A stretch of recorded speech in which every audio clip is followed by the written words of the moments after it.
Missionary ரேனியஸை பற்றி தெரியாதவங்க இருக்கவே முடியாது. ஜெர்மனியிலிருந்து இந்தியாவுக்கு வந்தவர். கிட்டத்தட்ட 120ற்கு மேற்பட்ட சபைகளை ஸ்தாபித்ததாக வரலாற்றில் நம்ம வாசிக்க முடியும். திருநெல்வேலியில், பாளையங்கோட்டையில், அடுத்து அடைக்கலாபுரம், சுவிசேஷபுரம், இன்னும் கூட தூத்துக்குடி, இப்படி பல இடங்களிலே அவர் ஸ்தாபித்த சபைகள் இன்றைக்கும் செயல்பட்டு கொண்டிருக்கின்றன. திருநெல்வேலி சுற்று வட்டாரத்தில் இருக்கக்கூடிய எல்லா மக்களுக்கும் அறிந்த ஒரு நபர் தான் இந்த ரேனியஸ். திருச்சபை வரலாற்றில் ரேனியஸினுடைய பங்களிப்பு மிக அபரிமிதமானது. எங்கெல்லாம் சபை தொடங்கப்படுகிறதோ அங்கெல்லாம் ஒரு பள்ளிக்கூடம் கண்டிப்பாக கட்டப்பட வேண்டும் என்று பல கல்வி கூடங்களை கட்டியவர். என்ன நடந்துச்சு தெரியுங்களா? கடைசியில 1838 வருஷம் அநேக சபைகளை ஸ்தாபித்தவர், அநேக சபைகளுக்கு கல்லறை தோட்டங்களை ஏற்படுத்தியவர். இப்படி பல அற்புதமான ஊழியங்களை செய்த ரேனியஸினுடைய உடலை கல்லறை தோட்டத்தில் அடக்கம் பண்ண அன்றைக்கு இருந்தவர்கள் அனுமதி அளிக்கவில்லை. ஆகவே வெளியில ரோட்ட ஓரத்துல அடக்கம் பண்ணாங்க. இன்னைக்கும் அவருடைய கல்லறை நம் மத்தியில் இருக்கிறது. ஏன், என்ன நடந்துச்சு? வாங்க அது என்னன்னு பார்க்கலாம்.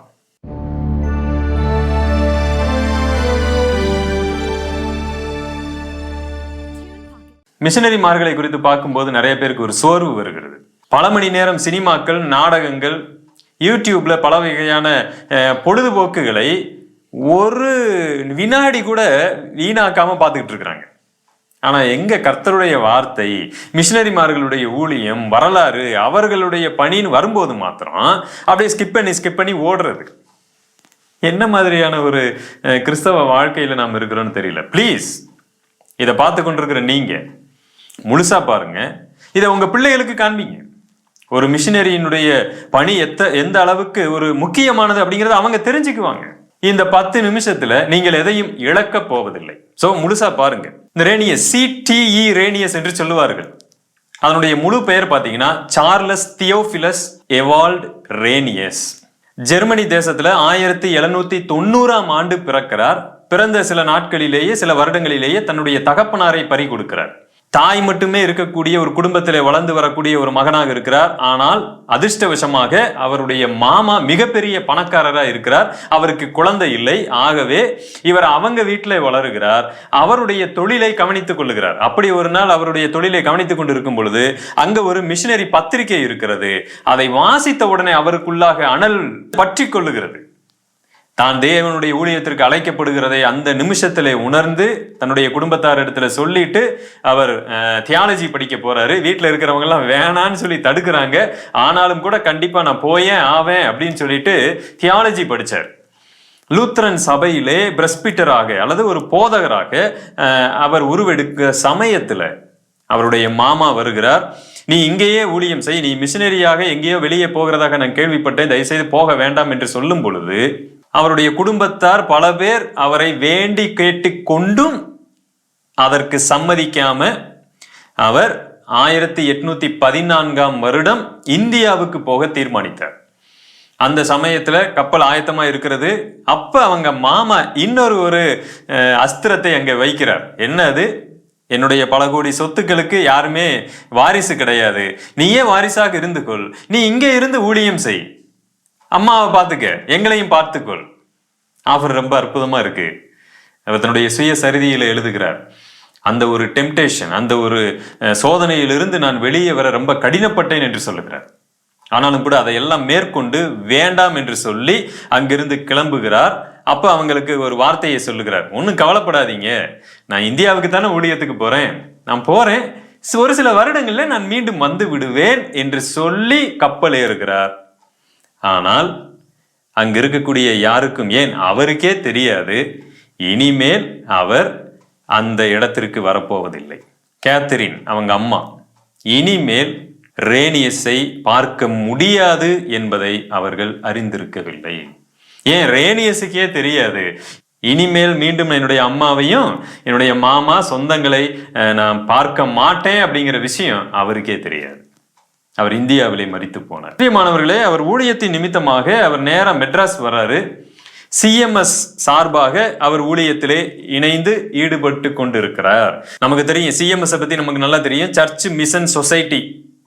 அதுதான் பின்னாளிலே சிஎஸ்ஐ இன்னும் பல குறு ஸ்தாபனங்களையும் கூட உள்ளே அடக்கி கொண்டு இப்பொழுது இருக்கக்கூடிய ஒன்று, நம்ம எல்லாத்துக்கும் நன்றாக தெரிந்திருக்கக்கூடிய ஒன்று. ரேனியஸ் இருந்ததோ லூத்தரன் சபை. ஆனால் இந்தியாவுக்கு வரும்பொழுது, முக்கியமா தமிழ்நாடுக்கு வரும் பொழுது, இங்கு அந்த சபை பிரிவுகளை வைத்துக்கொண்டு ஊழியம் நடக்கிறதற்கான சாத்தியக்கூறுகள் இல்லாத ஒரு சூழ்நிலை இருந்ததுனால அவர் சிஎம்எஸ் மூலமாக தரங்கம்பாடி மிஷன் அவர்களோடும் சேர்ந்து எல்லாரும் சேர்ந்து அந்த மினிஸ்ட்ரியை பண்ணிட்டு இருக்கிறாங்க. அவங்களுக்குள்ள எந்த பிரச்சனையும் இல்லாம ரொம்ப அழகா இந்த மினிஸ்ட்ரி போய் கொண்டிருக்கிறது. கிட்டத்தட்ட 21 வருடங்கள் அவர் சிஎம்எஸ்காக அந்த மினிஸ்ட்ரி கீழாகவே இருந்து கொண்டு அவங்களுக்கு அபரிமிதமான வேலைகளை செய்து கொண்டிருந்தார். முக்கியமா சென்னையில அவர் நிறைய பள்ளிக்கூடங்களை ஸ்தாபித்தார். ஓகே, இனி என்னுடைய வேலைகள் இங்கு இல்லை, நான் மீண்டும் ஜெர்மனிக்கே போலாம் அப்படின்னு சொல்லிட்டு அவர் முடிவு செய்த பொழுது சிஎம்எஸ் நிர்வாகம் இப்படிப்பட்ட ஒரு மிஷனரியை விட்டுவிட அவர்களுக்கு மனதில்லை. உடனே அவங்க சொன்னாங்க, நீங்க ஏன் கொஞ்ச நாள் திருநெல்வேலிக்கு போகக்கூடாது, அங்க போய் நீங்க ஏன் ஊழியம் செய்யக்கூடாதுன்னு அவருக்கு கூட ஒரு துணையாக ஒரு ஆளையும் அனுப்பி நேரா அவரு திருநெல்வேலி வர்றாரு. அங்கதான் அடுத்த அவருடைய மிஷனரி பயணம் ஆரம்பிக்கிறது. மிக அற்புதமான ஊழியம் அங்கு நடக்கிறது. அந்த இடத்துல இருந்து கொண்டு அவர் ஏற்கனவே தமிழ் பைபிள் மொழிபெயர்ப்புல மிகப்பெரிய ஒரு ஊழியத்தை செய்து கொண்டிருந்தார். என்னுடைய பழைய அந்த மொழிபெயர்ப்பு குறித்ததான ஒரு வீடியோ பதிவுல இந்த ரேனியஸை குறித்தும் அவருடைய மொழிபெயர்ப்பை குறித்தும் நான் பேசி இருக்கிறேன். இவருடைய மொழிபெயர்ப்பு ரொம்ப அளப்பரியாத ரொம்ப முக்கியமான ஒன்று. அப்பேற்பட்ட ஒரு மகத்துவம் உள்ள ஒரு பணியை செய்திருக்கிறார். தமிழ் இலக்கண நூல் அப்படிங்கிற ஒரு நூலையும் வெளியிட்டு இருக்கிறார். அது 1859 வருஷம் அமெரிக்கன் சொசைட்டியால அது வெளியிடப்பட்டது. அதுவும் ரொம்ப அற்புதமான ஒரு நூல். அதுபோக பூமி சாஸ்திரம், அறிவியலை குறித்தும் அதன் மூலமாக ஜனங்களுக்கு ஒரு பெரிய மாற்றத்தை கொண்டு வர வேண்டும், அந்த அளவுக்கு படிப்பறிவில்லாத ஜனங்கள் இருந்தாங்க, ஒரு பெரிய மாற்றத்தையும் கொண்டு வந்தார். இதை விட மேல மெட்ராஸை விட சென்னையில மிக பயங்கரமான அந்த காஸ்டிசம், அந்த ஜாதி தீண்டாமை மிக மோசமான நிலைமையில இருந்ததுனால அவர் தன்னுடைய சுயசரிதையில ஒரு அற்புதமான ஒரு வார்த்தையை எழுதி இருக்கிறார். ஒரு வீட்டுக்கு செல்ல இரவு நேரம் ஆகிவிட்டது, மீண்டும் இவருடைய வீட்டுக்கு திரும்ப முடியல. என்ன நடந்துச்சு தெரியுங்களா? அவர் எழுதுறாரு, அவங்க என்னை அவங்க வீட்டுக்குள்ளேயே விடல, எனக்கு எந்த சாப்பாடும் கொடுக்கல, அப்படி கொடுத்தா அது ஒரு பெரிய தீண்டாமை ஆகி விடுமா, ஆகவே எனக்கு ஒரு தூங்குறதுக்கு ஒரு இடம் கொடுத்தாங்க, அது அவங்க மாடு தூங்குகிற இடம். அந்த மாட்டு கொட்டகையிலே நான் ஒரு நாள் இரவு முழுவதும் கழித்தேன், என்னால முடியல எழுதியிருக்கிறார். இப்படி பயங்கர கஷ்டமான ஒரு சூழ்நிலையில ஊழியத்தை செய்தவர் தான் இந்த ரேனியஸ். 1820 வருஷம் இவர் திருநெல்வேலிக்கு வர்றாரு. 1822 அங்க ஒரு பெரிய கான்கிரிகேஷனை ஆரம்பிக்கிறார். அதுதான் ஃபர்ஸ்ட் சிஎம்எஸ் சர்ச்னு சொல்லலாம். அது இப்ப அதுக்கு என்ன பேருன்னா ஹோலி ட்ரினிட்டி சர்ச் இப்பயும் இருக்குங்க. அடுத்து 2வது வருஷம், அதுக்கு அடுத்த 2 வருஷத்துல அங்க ஒரு பெரிய லேண்டை விலைக்கு வாங்குறாரு. அன்னைக்கு இருந்த மதிப்புல 750 ரூபாய் கொடுத்து அந்த லேண்டை வாங்குறாரு. அதுலதான் ஆசிரிய பயிற்சி பள்ளியை நிறுவுகிறார். இது நடந்த 1824. இன்றைக்கும் அது செயல்பட்டு கொண்டிருக்கிறது. அதோட பேரு தான் bishop sergeant teacher training institute. அதுக்கப்புறமும் பள்ளிக்கூடங்களை ஸ்தாபித்தார். அவங்களுடைய துணைவியார் அந்த பள்ளிக்கூடத்தை நிர்வகித்துக் கொண்டிருந்தாங்க. வண்ணாரப்பேட்டை இன்னும் பல இடங்களிலே அவர் சபைகளையும் ஸ்கூலையும் நிறைய ஏற்படுத்தியதை நம்ம பார்க்க முடியும். அந்த சமயத்துல இவருடைய பணி மிக அதிகமா இருந்ததுனால இவருக்கு நிறைய போதகர்கள், பாஸ்டர்மார்கள் தேவைப்பட்டாங்க. உடனே இவர் சிஎம்எஸ்க்கு எழுதினாரு, இந்த மாதிரி நான் நெல்லையில ஊழியம் செய்து கொண்டிருக்கிறேன், எனக்கு அதிகமான போதகர்கள் தேவைப்படுகிறார்கள், டீச்சர்ஸ் தேவைப்படுகிறாங்க, அதனால நீங்க என்ன செய்யுங்க, அட்லீஸ்ட் குறைந்தபட்சம் ஒரு 7 பேரையாவது எனக்கு அனுப்பி வையுங்கள். இங்கிருந்து ஒரு லெட்டர் அனுப்புறாரு. உடனே அங்கிருந்து ஒரு லெட்டர் வருகிறது. அதுதான் தலைகீழாக அந்த ஊழியத்தை புரட்டி போட்ட ஒரு லெட்டர். இந்த லெட்டர்ல என்ன இருந்தது? ஒன்னும் இல்லை, இது நாள் வரைக்கும் சிஎம்எஸ் ஊழியத்துல லூத்தரன் சபையார் ஆளுகை செய்தார்கள், இனிமேல் அப்படி இருக்க மாட்டாது, காலம் மாறிவிட்டது, கல்கத்தாவிற்கு புதிய பிஷப் வந்திருக்கிறார், டேனியல் வில்சன், இவர் தான் பிஷப் ஆஃப் கல்கட்டா. இனி லுத்தரன் சபையில் இருக்கக்கூடியவர்கள் ஆளுகை செய்ய முடியாது. ஆகையால் முதலாவது நீங்க என்ன செய்யணும்னா சிஎம்எஸ் கீழாக ஆர்டினேஷனை நீங்கள் பெற்றுக்கொள்ள வேண்டும். உங்கள் கீழே இருக்கக்கூடியவங்களும் அதே மாதிரி எங்களுக்கு கீழாக ஆர்டினேஷன் பெற்றுக்கொண்டு அந்த அப்ளிகேஷன்ஸ் அதை என்ன சொல்றது அந்த சர்டிபிகேட்லாம் நீங்க வச்சிருக்கணும் அப்படின்னு அங்கிருந்து லெட்டர் வந்த உடனே இவர் நேரடியாகவே டேனியலுக்கு லெட்டர் எழுதுறாரு. அந்த பிஷப், கல்கத்தா பிஷப்புக்கு நேரடியா லெட்டர் எழுதுறாரு. நீங்க தயவு செய்து இங்க வந்து நடக்கிற ஊழியத்தை பாருங்க, பாளையங்கோட்டைக்கு நீங்கள் அவசியம் வர வேண்டும், வந்தாதான் இங்க என்ன நடக்குன்னு உங்களுக்கு தெரியும், அங்க இருந்து கொண்டு எதையுமே நீங்கள் பார்க்க முடியாது, தயவு செய்து வாங்க, எங்களுக்கு ஆட்கள் தேவை என்று அனுப்புகிறார். அங்கிருந்து மீண்டும் ஒரு லெட்டர் வருகிறது. அந்த லெட்டர்ல உங்களுடைய ஊழிய பணியில் அந்த அளவுக்கு எங்களுக்கு திருப்தி இல்லை, முதலாவது நீங்கள் செய்ய வேண்டியது எங்களிடத்தில் இருக்கிற அந்த அப்ளிகேஷனை வாங்கி ஃபில்அப் பண்ணி ஆங்கிலிக்கன் சர்ச்சு கீழாக நீங்கள் வாங்க. இந்த வார்த்தை தான் அவரை ரொம்ப கோபப்படுத்தியது. அப்ப ரேனியஸ் ஒரு டிராக்ஸை வெளியிடுகிறார், union of Christians especially ministers. அவர் ஒரு அற்புதமான ஒரு டிராக்ஸை வெளியிடுறாரு. அதுல என்ன எழுதி இருக்கிறாரு அப்படின்னு பாத்தீங்கன்னா, எல்லா ஊழியர்களும் ஒன்றிணையுங்கள், நாம் இணைந்து இந்த ஊழியத்தை செயல்படுத்த வேண்டும் என்கிறது போன்ற வார்த்தைகளை மிக அழகாக எழுதி அந்த டிராக்ஸை வெளியிடுகிறார். இது சிஎம்எஸ் ஸ்தாபனத்தை கோபப்படுத்தி விட்டது. உடனே அங்கிருந்து 2 பேர் வந்தாங்க, நேராக போய் ரேனியஸை பார்த்தாங்க. ஐயா, இதோடு கூட உங்களை சிஎம்எஸ்ல இருந்து நாங்கள் என்ன செய்கிறோம், விடுவிக்கிறோம்.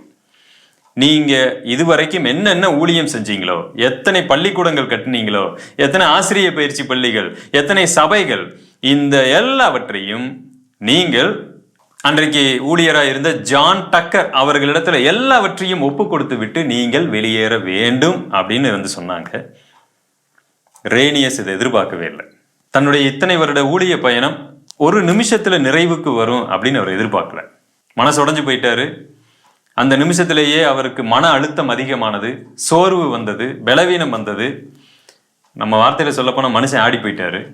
ஆனாலும் சுதாரித்து கொண்டு அங்கிருந்து வெளியேறி அடைக்கலாபுரத்திற்கு போனார். தூத்துக்குடி பக்கம் போனாரு. அவரோடு கூட சிலர் போனாங்க. சும்மா இல்லை, அதான் இப்படிப்பட்டவங்க என்னைக்குமே சும்மா இருக்க மாட்டாங்க. அதுக்கப்புறம் அங்க சபையில ஸ்தாபித்தார். இன்னைக்கும் சென்ட் ஜான் சர்ச் அது பாத்தீங்கன்னா சின்ன கோவில்ல இருக்கு. ஆமா, சின்ன கோவில் அப்படிங்கிற இடத்துல இருக்கு.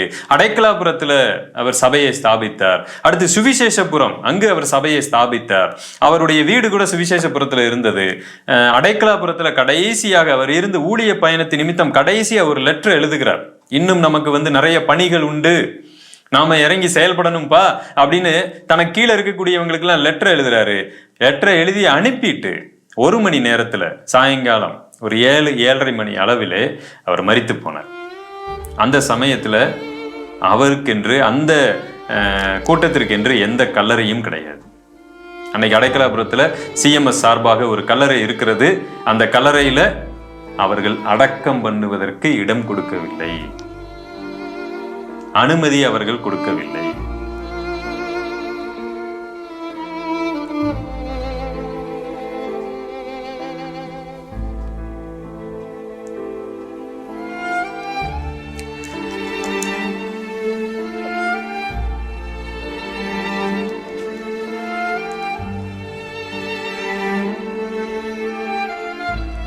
இதுதான் அரசியல்.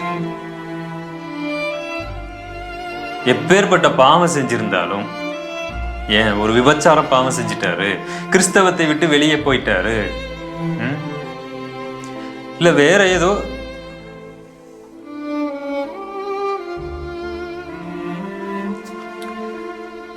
whatever it is,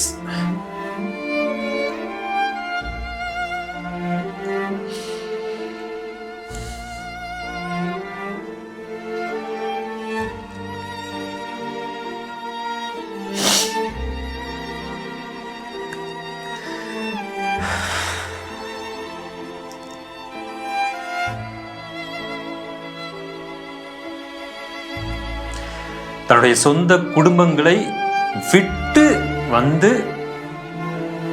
இந்திய மக்களுக்காகவே வாழ்ந்து மரித்த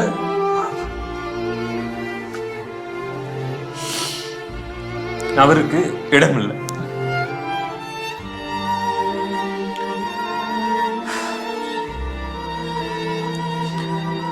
அடைக்கலாபுரம், அந்த பாளையங்கோட்டை அடைக்கலாபுரம் முருகன் நூற்றாண்டு கட்டடத்திற்கு எதிரே இருக்கக்கூடிய முக்கியமாக அடைக்கலாபுரம் கல்லறை தோட்டத்திற்கு வெளியே ரோட்டு ஓரத்தில் அவர் அடக்கம் செய்யப்பட்டார். ஆனால் இன்னைக்கு அவருடைய கல்லறை ஒரு அற்புதமாக அது பராமரிக்கப்பட்டு சிஎஸ்ஐ திருச்சபையினரால் அது பராமரிக்கப்பட்டு வருகிறது. அது மிகவும் போற்றப்படத்தக்க ஒன்று. நான் அன்றைக்கு அப்படி இல்லை.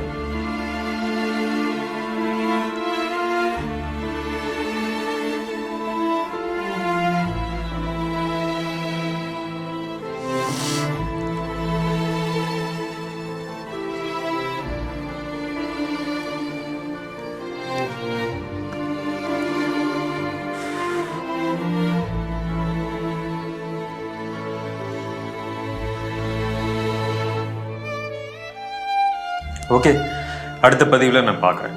Thank you, God bless you.